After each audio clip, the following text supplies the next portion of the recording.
G'day nerds! For about half a year, I have had this Breya commander deck in my shelf. It has currently about an unknown percent win rate, stabilized by the 100% rate of fun I have had with her, because my siblings drive the roles of thopters. I just got to play with her not too long ago. While recording, it was yesterday. And after I got home from the local game store, I wondered if there was any good lore about her. What I found was quite disappointing, and decided to take the lore out of the wiki and share her story for as well as I can. Shout out to Pop Magic, who did a short on her about, is it like almost 2 years ago? You're a hero. So, I thought we could maybe start with where she is from. The plane of Alara is one of the most colorful planes in the multiverse. Not only because it has decks worth of multicolored cards representing it, and it was once a plane not unlike many others, but an event known as the Sundering, caused by an unknown planeswalker, sucking the plane's mana out of it, broke it into 5 shards known as Jund, Bant, Grixis, Naya, and Esper. This will be important for our story.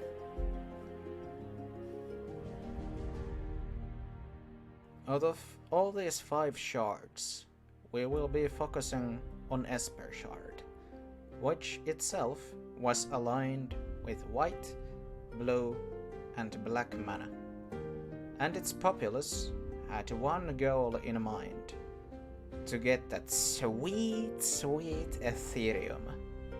This will be important later.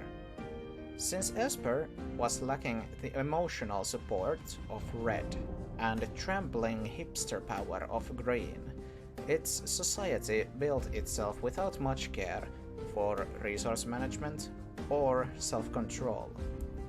What people wanted was Etherium replaced body parts. They wanted it now, and they were going to sacrifice a lot to get it. And now I hear you ask, what is this Etherium? Why should I care? Well, you know this place known as Blind Eternities, eh? The plane between planes, the void of all-eating darkness, the place where Eldrazi breed and slumber. Well, anyway, this void emits a sort of magical energy known as ether. It seeps bit by bit into some or all of the planes, including but not limited to Theros, Iquatana, Kaladesh, and most importantly for now, Alara. Also, Ethereum's second name is Filigree. Yes, that Filigree. Some decades before the Sundering, a Sphinx planeswalker named Crucius managed to get his hands, in addition to Sharoom's butt cheeks, into a super secret forging method to infuse this extraplanar energy, Aether, into solid ingots. After that, he did what every reasonable scientist would do, and began replacing body parts of Esperites with it. This process is also known as the noble work. Since most heart problems can be cured by simply, well, replacing the heart with a magical goddamn void energy, some people were probably like, "Hey, this is not such a bad idea. Let's build our entire society around this singular material, which most likely will never run out, since it has literally been made out of magic. Yeah, sounds about right. Let's do just that." But they did not have the recipe, and after some time, it was about to fucking run out. So, now we get to Breya herself. She was born generations after the Sundering broke Alara into pieces. Most Esperites at this point believed that Etherium was finite or limited resource, because Croesus, in his infinite wisdom, forgot to tell the filigree sages that they needed sugar and not salt in the forging of the alloy. Breya herself was avid believer in the noble work started by Croesus, and one would assume that she had gotten some of that precious metal on her already. But time for some compilation will come later. This is where her story really began. While sages were about 99% sure that they were going to run out of Etherium sooner or later, Breya went all summary dismissal on them, and after the conflux happened, she trekked into the former shard, today's jungle of Jund, in search for glory. There, she most likely enjoyed the feeling of untasted forbidden fruit for Esperites, called nature.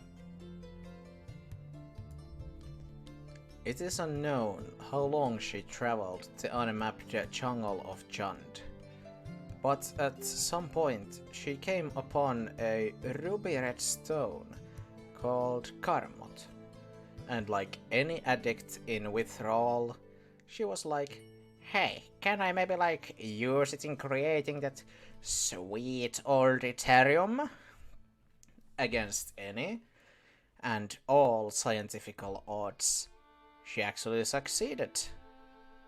If I find weird looking stones in a forest, I'm called childish and dumb.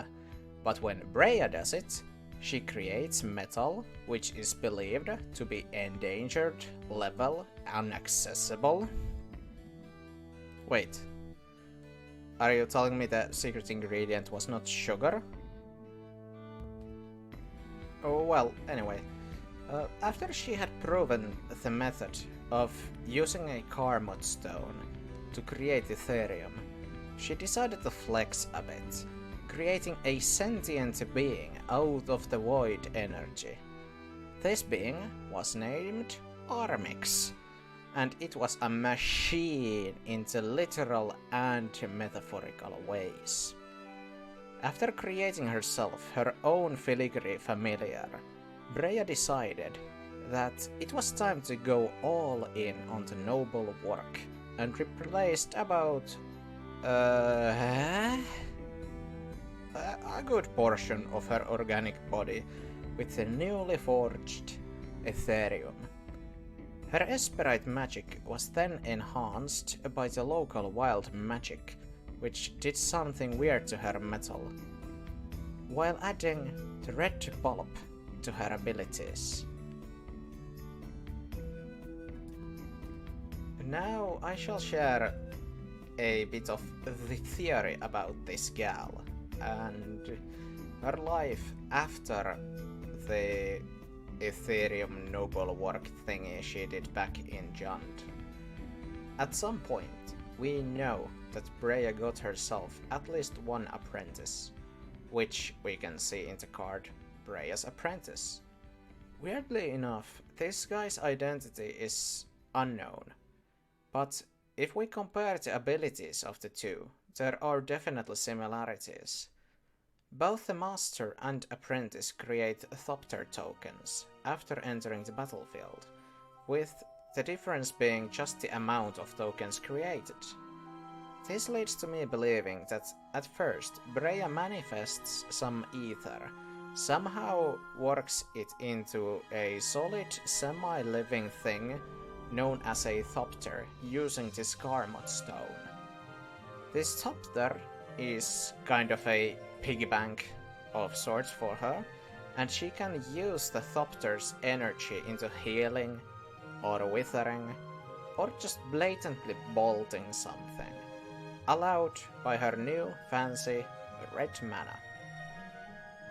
Her apprentice, however, aligned only with red, can only manifest the before mentioned Thopter, followed by shaping it into fast-paced spellcasting or timely limited power. Most likely, since this apprentice is a one-color aligned newbie, he was either a nobody who managed to get to Breya's good side, or an unknown red mage outside of Esper. But let's be honest, this guy's body is like half Etherium. I would say that's pretty obvious where he comes from. By the way, red stone used in transmutation magic, used to take and give life. Where have I seen that before?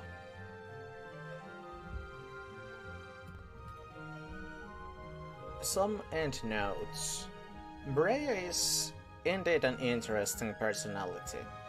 Her ability to keep on pushing to find more Etherium despite mostly everyone saying it was not possible, led to her eventually being the first Etherium Shaper of her generation. In her wisdom, she understood that sharing the secret ingredient with others would raise the amount of Etherium available in the plane, and now Esperite society would most likely have no shortage of it. But let's be honest, none of us played her because of how cool her story is. We all played her because we wanted to have fun without green. Though I have a newly found respect for her character and her card, because now when I read it and see the art, I know what I'm actually looking at. And there you have it. A somewhat deep dive into the story of Breya, Etherium Shaper, inspired by my sibling, the Tribal Commander deck.